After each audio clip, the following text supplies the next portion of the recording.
Bismillahirrahmanirrahim. Alhamdulillahirabbil alamin. Wassalatu wassalamu ala asyrafil anbiya'i wal mursalin wa ala alihi wa ashabihi ajma'in.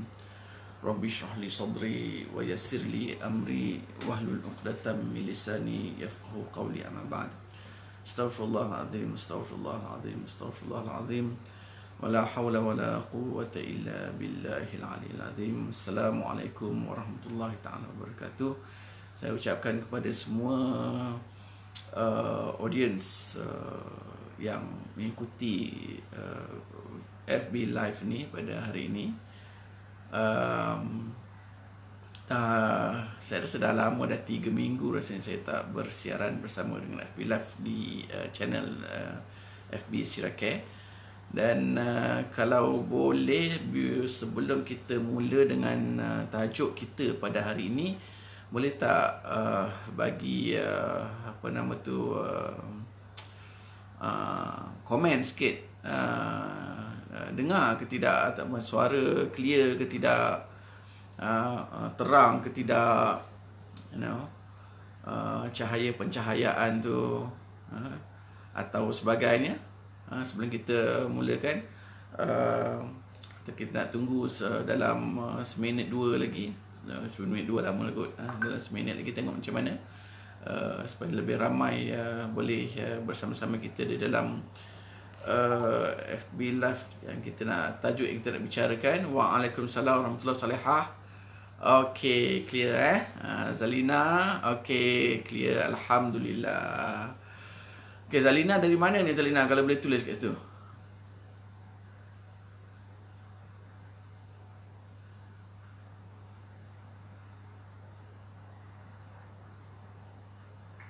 Alright. Okey, tak apa. Tapi suara clear, yang penting suara clear, semua orang boleh dengar. Okey, kita boleh saya ingat barangkali kita boleh dari Semang Jaya. Okey, Zalina, terima kasih. Alright, dekat sini je. Alright, barangkali kita boleh mulakan sedikit sebanyak bicara kita pada hari ini.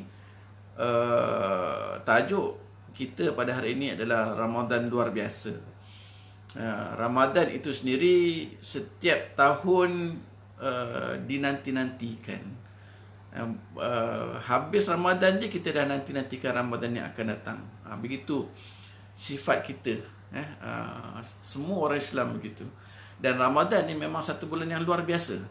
Maksudnya kalau saya nak cerita tentang keluar biasaan Ramadan itu, saya kira barangkali sebelum Ramadan dan ketika Ramadan sekarang ini, banyak asatidah, para ilmuwan, para masyayikh, guru-guru kita yang sudah berkongsi tentang kelebihan, kehebatan bulan Ramadan dan keluar biasaan bulan Ramadan itu sendiri.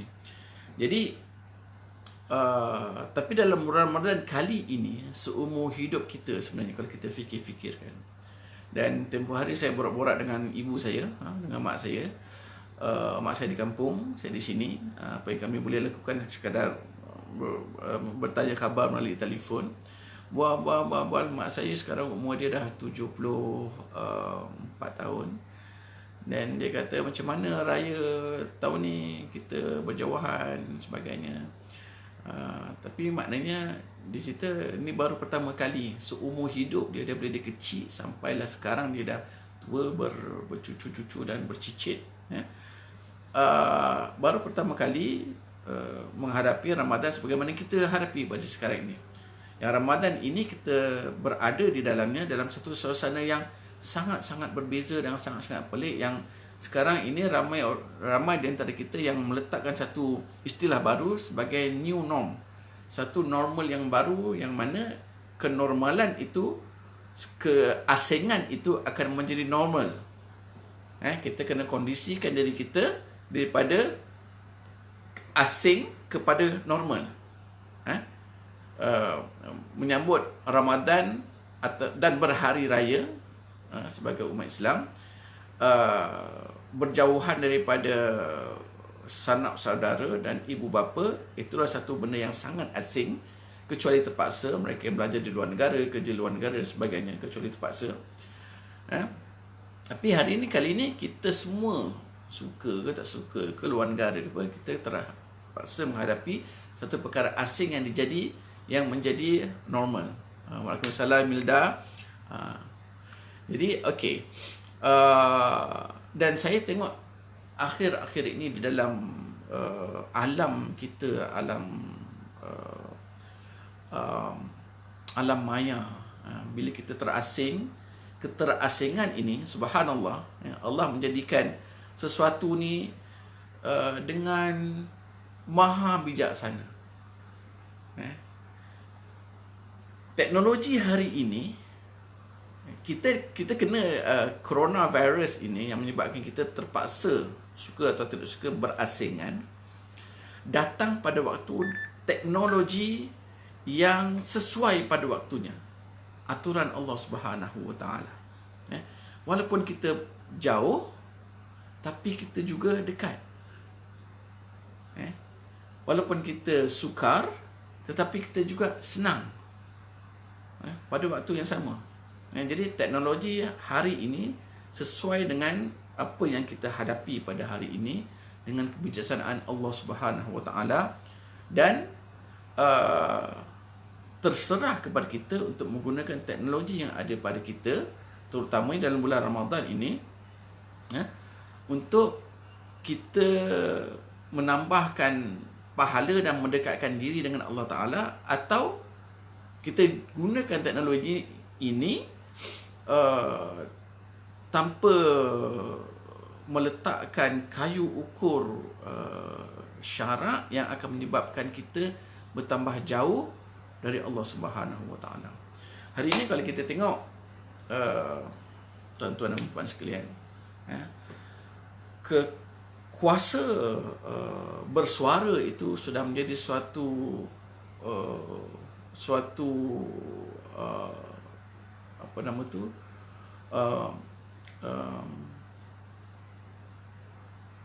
suatu yang mana ianya sukar disekat. Kuasa bersuara, maknanya semua orang boleh bersuara, cakap apa yang dia nak sampaikan. Dan balik kepada tadi, kalau kita tidak letak kayu ukur kita dengan kayu ukur syarak, kuasa bersuara itu boleh mendekatkan kita dengan syurga, ataupun mendekatkan kita, menjerumuskan kita dalam neraka. Akhir-akhir ini kalau kita lihat, manusia ni sifat dia, tuan-tuan dan puan-puan sekalian, kita, di antara sifat kita ialah kita sering mempunyai kecenderungan untuk menegur sesuatu yang kita rasakan tidak betul, ataupun tidak bertepatan dengan norma.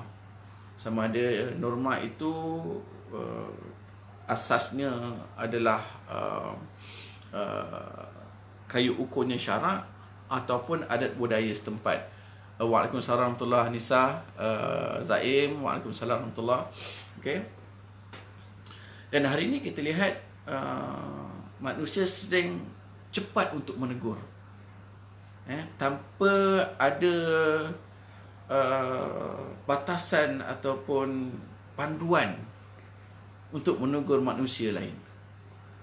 Kita boleh menegur sebab kita, saya cakap tadi, kuasa kita untuk bersuara itu tadi, menyebabkan kita rasa kita tak tulis, tetapi apakah sebenarnya cara yang sebenar, cara yang tepat untuk kita menegur?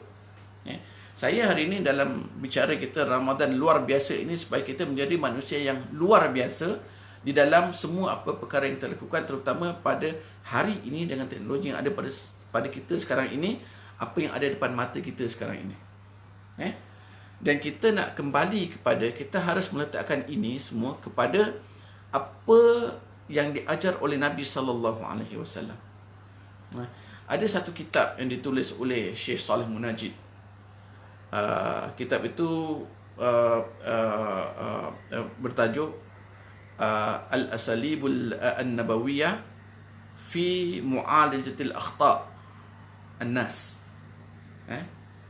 Cara-cara, metod-metod Nabawiyah yang digunakan oleh Nabi SAW bagi membetulkan kesilapan-kesilapan manusia.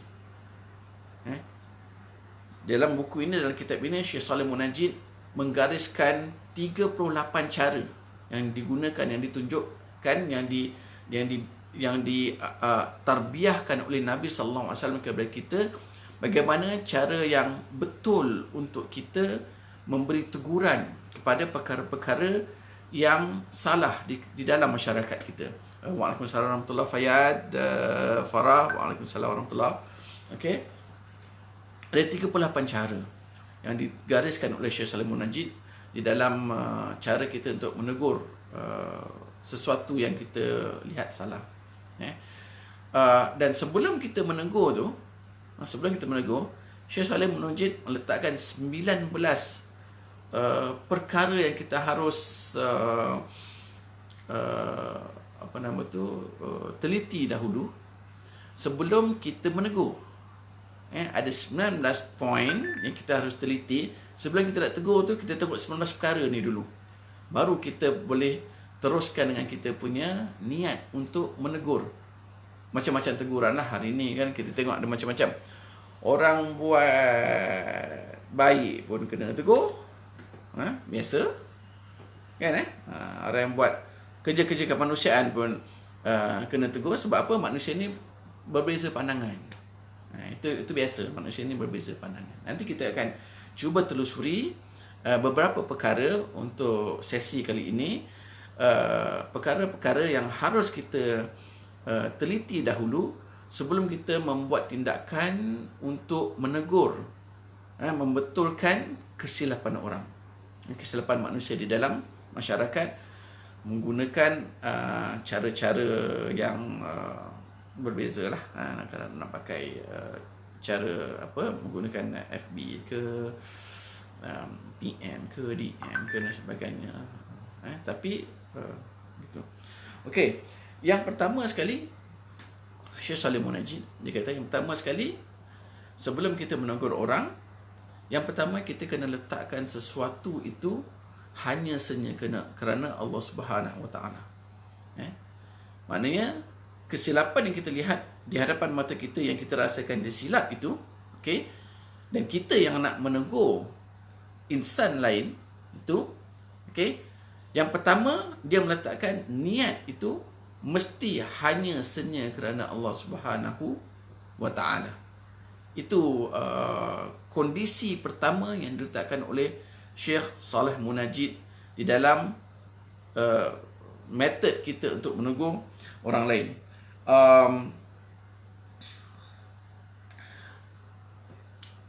Syekh Saleh Munajid menampilkan satu hadis, hadis daripada seorang tabi'in. Seorang tabi'in ini dia ceritakan tentang Shufai ibn Mati' al-Asbahi. Shufai ini adalah tabi'in. Tabi'in ini adalah golongan generasi selepas sahabat. Jadi Shufai menceritakan di dalam Sahih Tirmizi, dia datang ke Madinah pada satu hari. Kemudian Shufai dia lihat ada ramai orang mengurumi seorang lelaki. Jadi dia tanya, dia baru sampai Madinah, dia tanya siapa lelaki tu. Jadi orang tu cakap, kata itu Abu Hurairah. Abu Hurairah sahabat Nabi sallallahu alaihi wasallam. Jadi kemudian bila dia tunggu, dan Abu Hurairah radhiyallahu taala anhu sedang memberi pelajaran kepada manusia. Kemudian sampai orang semua beredar, dah habis tak ada orang dah, dia datang, dia duduk dengan Abu Hurairah. Dia duduk dengan Abu Hurairah, dia kata boleh tak engkau ajarkan kepada aku? Sebab Abu Hurairah ini memang terkenal sahabat Nabi yang paling banyak meriwayatkan hadis, walaupun tempoh Abu Hurairah bersama Nabi itu agak pendek, beberapa tahun saja, begitu sini. Jadi, and then Abu Hurairah kata, baiklah, dia kata, Shufai tanya, dia cakap, boleh tak kau sampaikan kepada aku satu hadis yang kau dapat daripada Nabi sallallahu alaihi wasallam yang kau paling faham dan yang kau paling tahu. Satu hadis yang paling signifikan pada Abu Hurairah radhiyallahu taala anhu. Dia nak yang tu. Dia nak yang paling berharga. Maknanya begitu. Jadi Abu Hurairah kata, baiklah, aku akan bagi tahu kepada kamu, kata, satu hadis yang aku dapat daripada Nabi sallallahu alaihi wasallam. Kemudian bila dia cakap macam tu, Abu Hurairah tercungap-cungap. Di dalam hadis ini menceritakan, Syufat menceritakan Abu Hurairah tercungap-cungap. Beberapa ketika tercungap macam orang tak cukup nafas tu. Macam orang pendek nafas, tercungap-cungap. Kemudian setelah seketika dia okey balik, and then dia berpeluh-peluh. Kemudian dia cakap pada Syufai. Dia kata, baik, aku akan bagi tahu kepada kamu satu hadis yang aku paling faham dan paling tahu daripada Nabi SAW. Dia cakap macam tu je, dia tercungap lagi sekali. Sampai dia berpeluh-peluh lagi sekali, and then dia seketika, dia tak, dalam hadis ini tak ceritakan berapa lama, tapi seketika tu barangkali few minutes, sampai muka dia berpeluh-peluh, and then dia lap muka dia, and then dia tarik nafas panjang, dia okey balik, and then dia cakap lagi sekali. Dia kata, aku akan ceritakan kepada kamu satu hadis yang aku paling tahu dan aku paling faham daripada Nabi SAW. Kemudian dia tercungap-cungap lagi sampai dia macam nak pingsan. Kemudian dia okey balik, berpeluh-peluh, lap muka dia, and then dia cakap lagi sekali. Ini dah kali ketiga dah. Dia cakap lagi sekali pada Syufai. Dia kata, aku akan ceritakan kepada kamu satu hadis daripada Nabi SAW yang aku paling faham dan paling tahu. Dia tercungap-cungap lagi sekali, dan kali ini dia tersandar dekat Syufai. Tengok, dia tersandar dekat Syufai beberapa ketika. Yang ni agak lama. Syufai cerita dia agak lama, kemudian baru dia sedar, dia rasa dia okey balik. Baru dia cerita. Jadi sahabat Nabi sallallahu alaihi wasallam Abu Hurairah radhiyallahu taala anhu, dia nak ceritakan tentang hadis Nabi yang dia dapat sendiri daripada Nabi itu begitu keadaan kita. Dia tidak diceritakan kenapa dia begitu. Tapi ini di antara perlakuan sahabat-sahabat Nabi sallallahu alaihi wasallam yang bagi kita gharib, bagi kita pelik. Sebab apa? Kita tak pernah tengok. Sebenarnya kalau kita fikirkan, kita tak pernah jumpa kecintaan seseorang itu kepada orang lain, insan lain, kerana Allah Subhanahu Wa Taala sebegitu rupa pada sahabat Nabi sallallahu alaihi wasallam radhiyallahu taala anhum ajma'in. Kecintaan sahabat pada Nabi sallallahu alaihi wasallam. And then dia dah okey, dia cerita, dia kata, aku akan ceritakan kepada kamu, aku akan sampaikan kepada kamu satu hadis yang mana pada ketika itu hanya aku dan Nabi SAW sahaja ada. Mana tak ada orang lain. Nabi beritahu pada dia seorang aja. Tak ada sahabat lain dengar. Dia seorang aja. Dia dalam satu bilik yang mana cuma dia dengan Nabi SAW sahaja ada. Kemudian dia cerita, dia baca, dia sampaikan kepada Syufai. Dia kata, di hari akhirat kelak, Allah Ta'ala akan panggil 3 orang, 3 jenis manusia. Yang pertama, Allah Ta'ala akan panggil seorang lelaki yang menghafal Al-Quran, mengumpulkan Al-Quran, maknanya menghafal Al-Quran. Kedua, seorang lelaki yang berjihad, yang berperang fi sabilillah dan mati di dalam peperangan itu. Yang kedua. Yang ketiga, seorang lelaki yang diberi rezeki, harta kekayaan oleh Allah SWT. Jadi apabila Allah Ta'ala panggil lelaki yang pertama, Allah Ta'ala kata kepada dia, aku telah berikan kepada kamu apa yang diturunkan, maknanya Al-Quran, kepada Rasulku, pada Nabi Muhammad SAW. Kamu ambil dia, kamu hafal. Assalamualaikum warahmatullahi wabarakatuh. Kemudian Allah Ta'ala tanya pada lelaki itu, apa yang kamu buat dengan apa yang aku bagi pada kamu? Maknanya menghafal Al-Quran, memahami Al-Quran, dapat melantunkan Al-Quran dengan baik, ini adalah rezeki daripada Allah Ta'ala. Not everybody will have it. Tapi rezeki Allah Ta'ala. Dan tidak juga bermakna kita kena berhenti berusaha, tidak. Quran ni wajib belajar.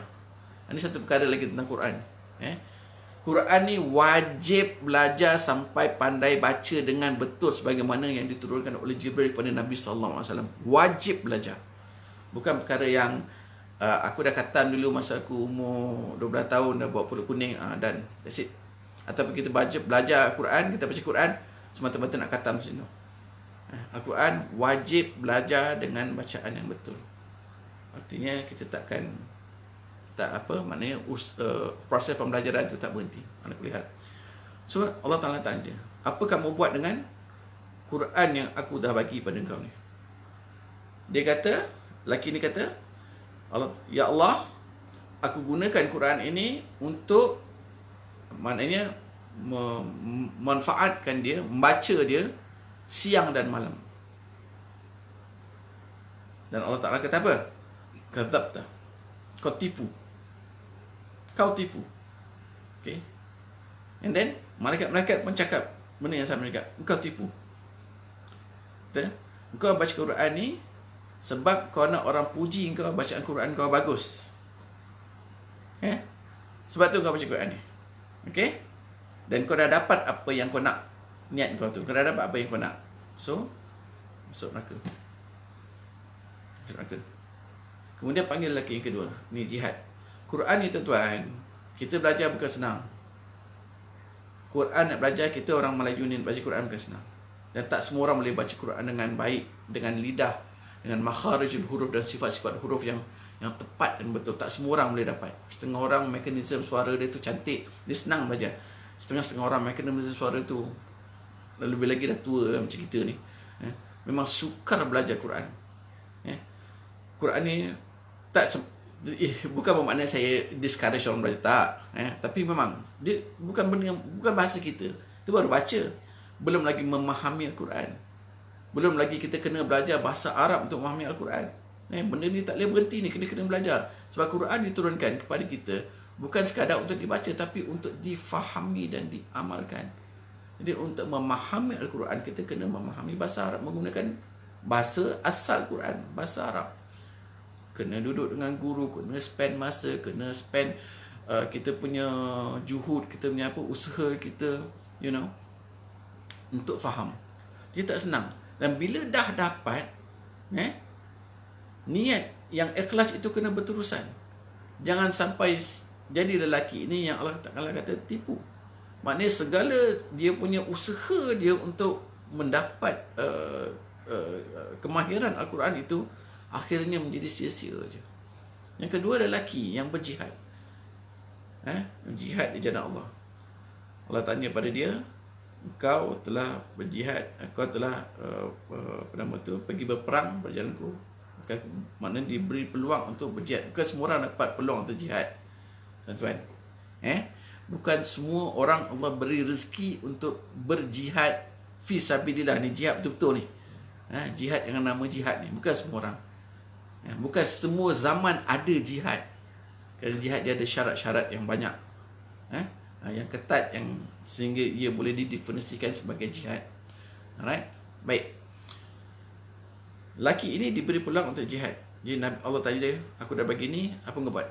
Dia kata, mana masuk kat dunia dulu, aku diperintahkan untuk berjihad dan aku pergi berjihad fi sabilika, pada jalan engkau ya Allah. Dan aku terbunuh. Dia perang sampai dia mati. Kan? Kita, maknanya kematian itu satu benda yang menakutkan. Tapi sungguh kesungguhan dia tu berperang sampai mati. Dan pada ketika itu, mati di dalam peperangan jihad itu, sekarang mungkin dengan peluru dan sebagainya. Tapi pada ketika itu dengan pedang, kita tak boleh bayangkan pedang yang dilibas di hadapan kita kalau kena badan kita macam mana. Maknanya ketakutan itu ada, tetapi keberanian itu mesti melebihi daripada ketakutan untuk kita berada di dalam medan perang. You cannot imagine actually the situation inside ketika orang berperang. Saya pun tak ada sebab kita belum pernah lalui benda itu. Tapi Kita just gambarkan saja kalau kita berada di medan perang, pedang di depan kita berhayun-hayun untuk membunuh kita, dan kita menggunakan pedang juga untuk membunuh orang lain dalam jihad. Dan sampai dia mati. Dia jihad sampai dia mati. Assalamualaikum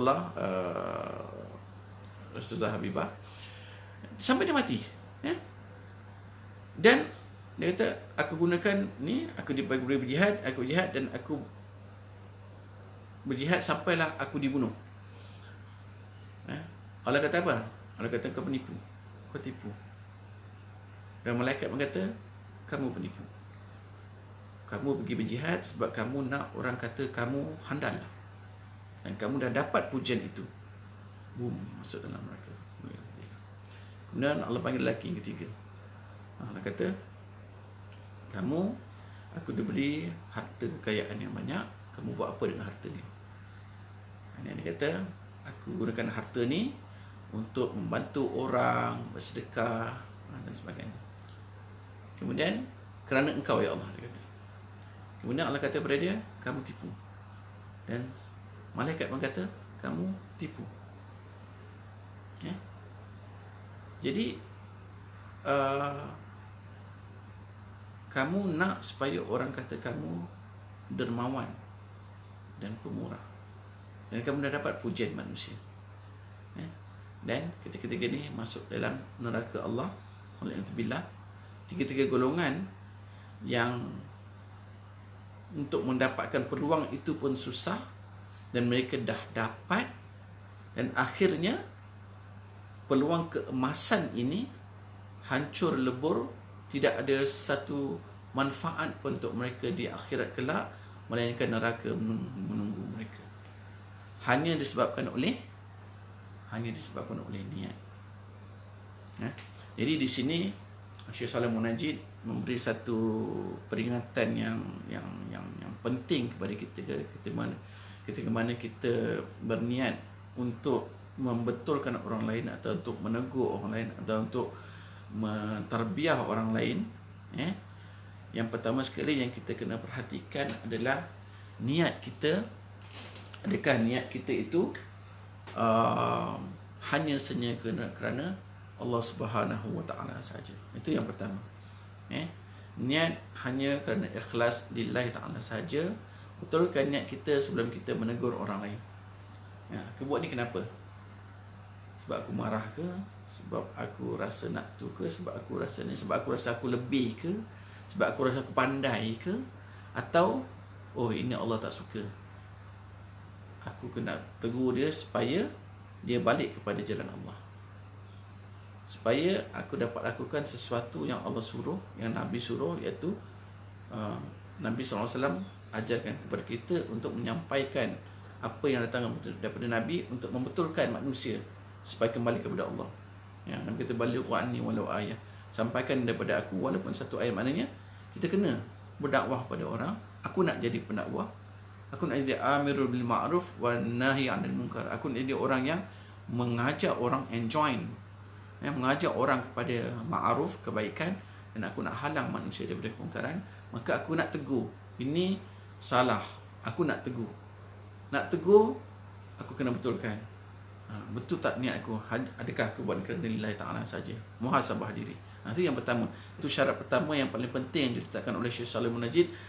Kondisi-kondisi yang kita kena penuhi sebelum kita menegur orang. Itu yang pertama. Yang kedua, Syekh Saleh Munajid menyebutkan kondisi itu adalah kita kena memahami. Kita kena memahami bahawa membuat kesilapan itu adalah nature manusia. Saya yakin ada di antara audience yang menyaksikan atau berkongsi FB Live pada hari ini adalah dari kalangan guru-guru. Mereka yang belajar menjadi guru ataupun belajar bidang pendidikan, mesti ada satu subjek yang kena ambil dan kena lulus, iaitu educational psychology. Educational psychology, psikologi pendidikan, mesti kena ambil. Sebab apa? Dalam psikologi pendidikan ni kita akan diajar bahawa manusia ini berbeza-beza keupayaan kognitifnya. Berfikir tu, kognitif, keupayaan berfikir itu, keupayaan menerima ilmu itu berbeza-beza. Dengan taksonomi Bloom-nya lah dan sebagainya, banyak teori-teori lain tentang perbezaan manusia. Manusia ini memang berbeza-beza, dan sifat manusia itu memang manusia ini tend to memang mempunyai kecenderungan untuk melakukan kesilapan. Itu manusia, itu biasa. Dan Nabi SAW kata apa? Nabi kata kullu ibn Adam khata'un wa khairul khata'in tawwabun. Semua anak Adam ni melakukan kesilapan, dan orang yang terbaik di kalangan yang melakukan kesilapan, ini semua manusia, tak ada manusia tak buat silap, adalah tawwabun, orang-orang yang bertaubat kepada Allah SWT dan kembali kepada Allah Subhanahu wa taala. Jadi kita tidak boleh menganggap semua orang perfect. Kita tak boleh anggap semua orang perfect, sebab manusia ni berbeza-beza latar. Satu, latar kognitif ni berbeza. Dua, latar pembesarannya berbeza. Suasana pembesarannya berbeza mengikut kepada suasana budaya, sosioekonomi satu-satu tempat, dan sosioekonomi keluarga tu sendiri. Jadi ini semua, dan juga pendidikan, pendidikan ibu bapa, ada banyak faktor-faktor, variables, angkuban-angkuban yang berbeza-beza yang boleh to mold the way people think, yang memberi satu canaian bagaimana manusia itu menghasilkan sesuatu keputusan, dan cara dia berfikir.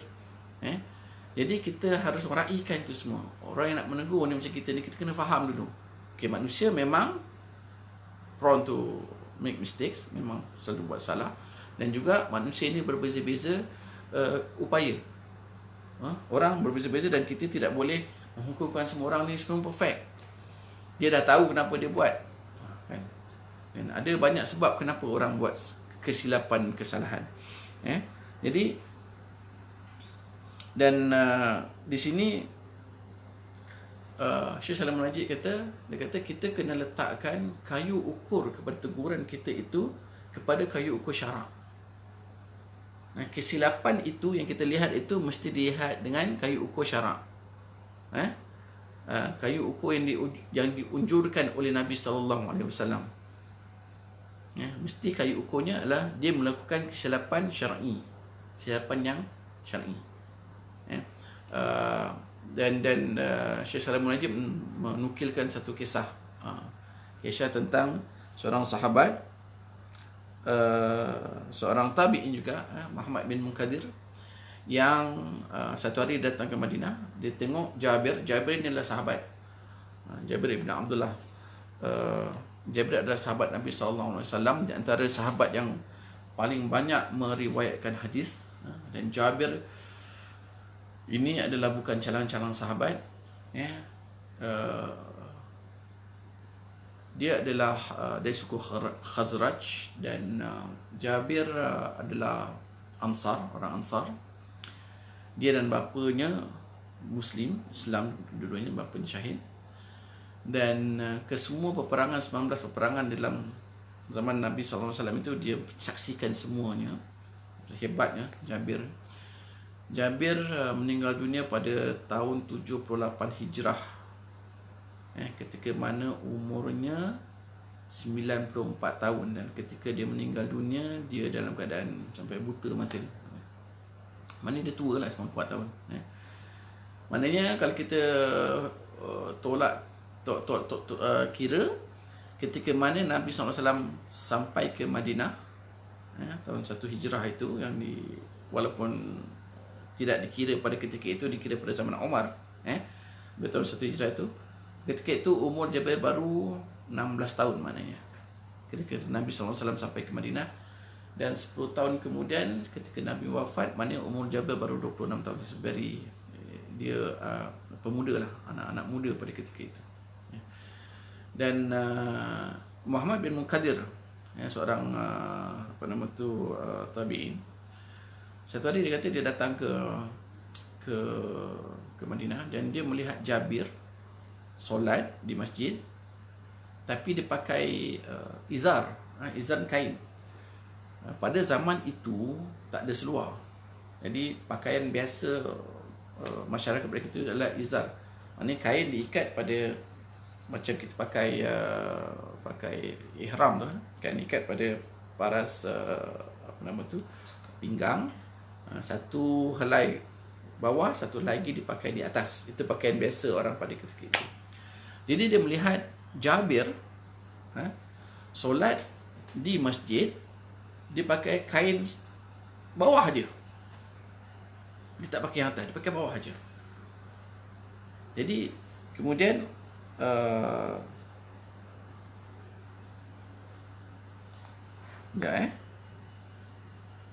and then selepas Jabir solat, orang tanya, sebab orang pelik tengok, kenapa solat pakai bawah aja, kenapa tu pakai atas? Maknanya walaupun lebih baik pakai dua-dua, macam kurang adab, macam tak best lah tengok kita pakai solat lelaki tak pakai baju kan, macam tu lah, tak pakai baju, pakai bawah je. Kemudian ada orang tanya pada Jabir, kata, kenapa kau solat macam ni? Kenapa kau pakai macam ni? Kemudian Jabir kata apa? Saya buka. Alright. Yajibu al-ikhlas al-khata' min tabi'atil bashar.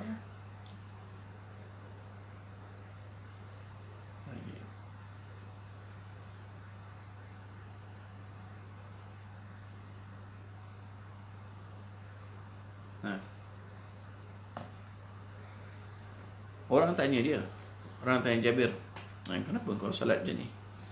Tahu Jabir jawab apa? Jabir kata, radhiyallahu ta'ala anhu, dia kata, aku sengaja solat macam ni supaya orang-orang, perkataan Jabir ni agak kasar, supaya orang-orang dipanggil kat sini, saya bacakan, innama sana'tu dhalika liyurani ahmaq minkum. Jabir kata, aku saja solat macam ni supaya orang-orang yang di kalangan kamu yang bodoh boleh tengok. Maknanya apa Jabir buat sebenarnya? Ialah Jabir nak ajar dua benda. Satu, solat pakai macam tu boleh. Pakai menutup aurat daripada pinggang, daripada atas pusat ke bawah boleh. Dalam syarak boleh. Jabir nak ajar orang. Yang kedua, Jabir nak ajar orang juga supaya jangan hukum orang lain. Sebab benda tu boleh dalam syarak. Tengok cara dia agak keras, sebab bagi dia nak mengajarkan kepada orang, pada manusia, bahawa jangan senang-senang menghukum orang bila benda yang orang lakukan itu masyru'. Jangan kita nak rendah-rendahkan orang. Sebab orang datang tanya dia, kau pakai macam ni kan? Ada maksud, ada konotasi. Solat pakai macam ni. Kan? Jadi Jabir ajar kepada orang, dia kata, jangan, ada dua benda dia ajar. Satu, tunjukkan bahawa cara solat begitu sah, memang masyru'. Dua, jangan rendah-rendahkan orang melakukan perkara yang masyru'. Itu tujuan dia. Jadi apa yang yang Syekh Saleh Munajid tunjukkan kepada kita tadi, ada dua perkara. Pertama lah, yang pertama, niat itu kena lillahi ta'ala sahaja. Yang kedua, supaya kita kena memahami manusia itu memang buat silap. Memang sifat manusia, dia akan buat silap. Jadi kita kena tegur dengan cara yang betul, dengan memberi meraihkan keberbezaan, supaya kita dapat menyampaikan itu, menegur itu dengan betul. Kerana apa? Kita kena ingat, tujuan menegur bukan mu'aqabah, bukan untuk menghukum, tapi tujuan menegur adalah untuk islah, untuk membetulkan. Sebagaimana Nabi SAW apabila seorang badui, orang badui ni, orang kampung, dia datang masjid Nabi SAW, dia kencing dalam masjid, dan Nabi ada dan sahabat ada kat situ. Masjid zaman dulu, zaman Nabi SAW, masjid Nabi itu lantainya pasir. Kita jangan samakan dengan rantai apa nama tu kapet masjid kita ni, tidak. Rantainya basi. Jadi dia kencing dalam masjid. Sahabat marah, ada yang nak bangun, nak lempang, nak pukul, marah pun kencing dalam masjid. Tapi Nabi cakap apa? Jangan buat apa-apa. Biarkan dia habis dulu. Dia dah habis kencing, right? Habis terus sahabat buat apa? Pergi siram. Kemudian baru Nabi ajar orang ni. Tengok Nabi SAW. Orang kampung tak tahu apa. Bukan sekali kata orang kampung sebab tak tahu apa, tidak. Orang Badui, orang Padang Pasir ni. Bukan orang kampung kita, tak. Maksud saya, jangan salah faham. Orang daripada Padang Pasir ni, dia dalam keadaan suasana hidup dia very harsh. Sangat mencabar, duduk di Padang Pasir ni sangat mencabar. Jadi bila datang melihat Nabi, cara dia berfikir juga kasar dan gasar dan begitu. Dan dia orang yang kasar begitu. Dan Nabi memahami. Tengok cara Nabi. Lihat. Jadi kita kena faham manusia ni berbeza ra'yi kan. Kemudian yang ketiga adalah bahawa semua perkara yang kita nak tegur ini mestilah ada asas syarak dan ada dalil-dalil syarak. Sebab apa yang kita nak buat ni semuanya hanya kerana untuk menarik semua manusia untuk apa? Untuk terus berada di landasan yang betul sebagaimana yang dianjurkan oleh Nabi sallallahu alaihi wasallam, sebagaimana yang dikehendaki oleh Allah Subhanahu wa taala. Saya kira sampai di sini saja barangkali perkongsian kita. Semoga-moga Ramadan kali ini Ramadan yang sangat luar biasa pada kita, dan perlakuan kita juga luar biasa, melakukan sesuatu dengan luar biasa hanya untuk mendapatkan keredaan dari Allah Subhanahu wa taala saja. Dan insya-Allah saya akan sambung lagi untuk habiskan sebahagian daripada, kalau boleh kita habiskan kitab ni dalam bulan Ramadan insya-Allah. Saya tak adalah baca satu-satu sebagaimana para masyayikh kita baca setiap patah perkataan yang kita minta. Saya jadikan dia mudah saja, muyassarah, mudah saja untuk kita sama-sama mengambil manfaat. Semoga-moga apa yang kita lakukan, apabila kita lakukan sesuatu itu akan mendapat sebenar-benarnya menjadi aset kita untuk kita bawa kepada di hari yang mana kita akan tidak boleh berpatah balik ke belakang. It's a one way street, it's a one way, and we cannot go back bila sampai masa itu. Jadi itu saja saya kira. Kalau ada apa-apa teguran daripada musyahidin, daripada audience, ada apa-apa kesilapan saya mohon maaf. Dan jika ada apa-apa teguran, tolong tuliskan di ruangan komentari supaya saya boleh take note dan saya boleh perbaiki insya-Allah dan pembetulkan apa-apa saja kesilapan yang telah saya lakukan dalam sesi insya-Allah. Jadi kita tutup majlis kita dengan baca tasbih kafarah, subhanakallahumma wa bihamdika asyhadu an la ilaha illa anta astaghfiruka wa atubu ilaik. Assalamualaikum warahmatullahi taala wabarakatuh.